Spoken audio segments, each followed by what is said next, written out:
The Philadelphia Eagles began their offseason program this week. That meant an opportunity for quarterback Carson Wentz to update his recovery from a torn ACL. Wentz declined to offer specifics or a timetable, but did say he's progressing and pleased with recovery so far.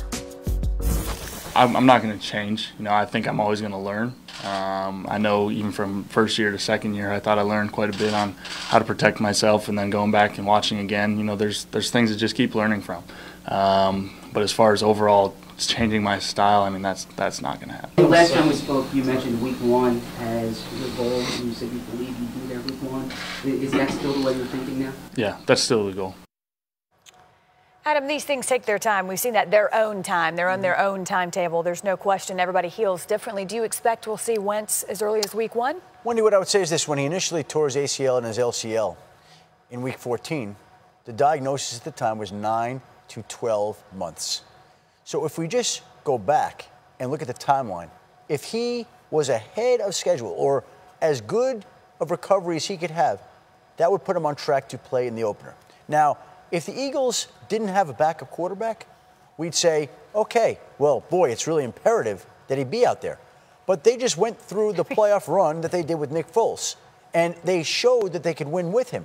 So when you have somebody as good and as valuable and as important and significant as Carson Wentz, you're not going to rush that. You're going to take your time and make sure he's ready. And that's why having Nick Foles there allows them the luxury of not having to rush Carson Wentz. So when they say 9 to 12 months, I think he's a candidate to start the year on PUP or IR or somewhere like that, to where they take any pressure off him and don't face the weekly questions, knowing you have Nick Foles and knowing you can get back Carson Wentz at some point in time. Yeah, I think in the truest sense of the word, you do what's best for the player in this situation, and you slow him down and make sure there are no setbacks. You don't want to have a press conference with Carson Wentz at some point in time in the same category in which Andrew Luck just had a press conference, where you're having him go, you know what? I didn't listen to myself. I didn't listen to the doctors. I ignored signs that my body was telling me that maybe I should pull back and slow it down.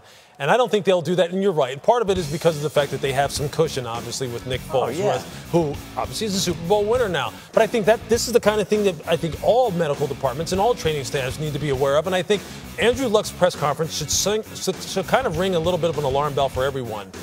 Make sure you're taking care of your players, and make sure you are dictating the pace with which they come back, and you're doing it organically and honestly, because all guys will try and get back on the field too soon rather than too late.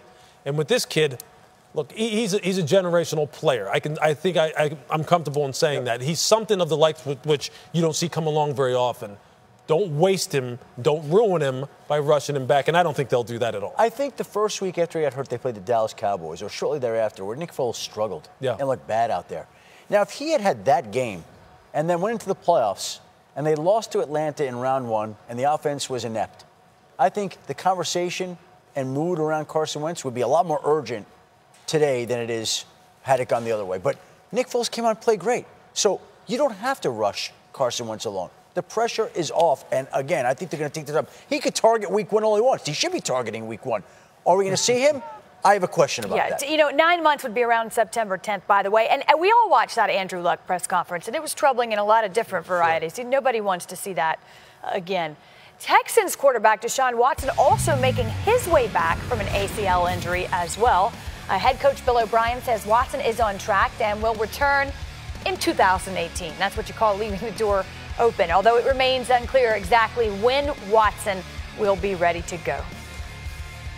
Some people say that you can be ahead of schedule, but there's no timetable for an ACL or, really any knee injury.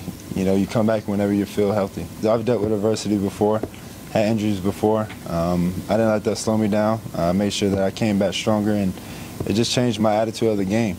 A lot of people would think that I'll come back hesitant, but I'm going to make sure that I don't. My game's not changing.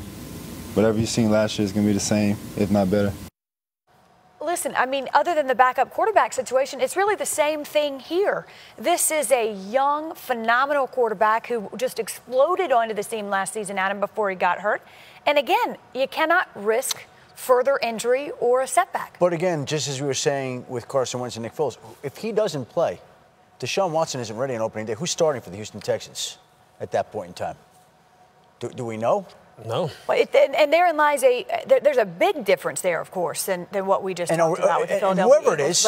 Whoever it is, are we counting on that guy keeping alive their season? Because you want to get out to the right start. Sure. And you want to make sure things are going well. And again, I think there's that question, if Deshaun Watson is not there, who's going to be leading this team to victories at this point in time?